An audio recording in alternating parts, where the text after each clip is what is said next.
In this segment, we're going to talk about cutting a circle. Before we do any cutting, you want to don your safety glasses.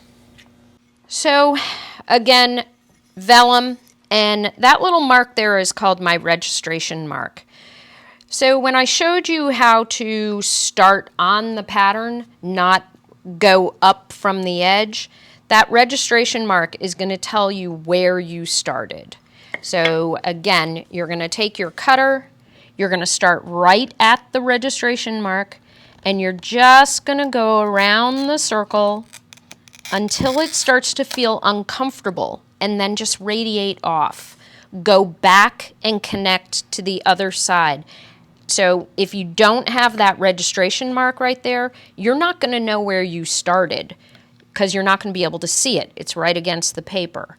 So you will go back and you can feel where your score is. You know it's right there by the registration. Don't go over it. Just connect to the other side. All right?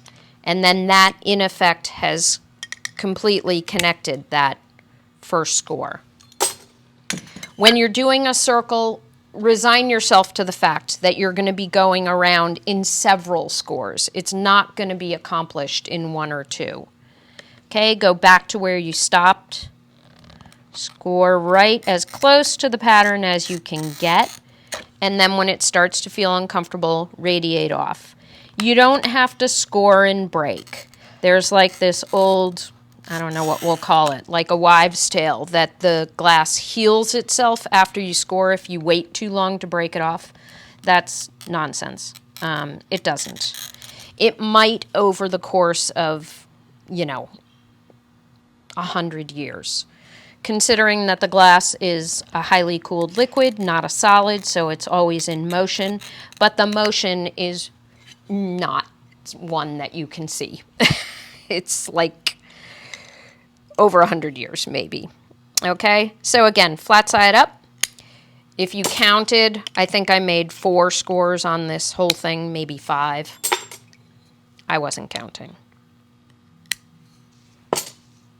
Then this last one, what's going to happen is invariably you will have these little points sticking out off your circle. You want to be able to get rid of those. That's where you started and stopped your score.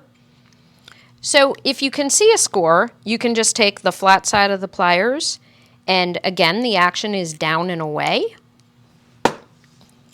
If you can't see, if you can't see a score, then what you can do is you can grows, and I'll show you how to do that as well. We've talked about that some and done it some.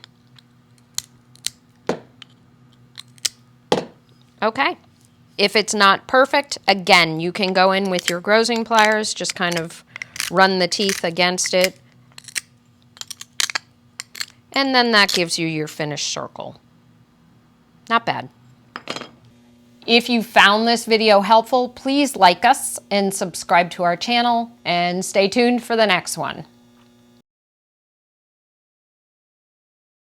That was stupid. Okay, start again.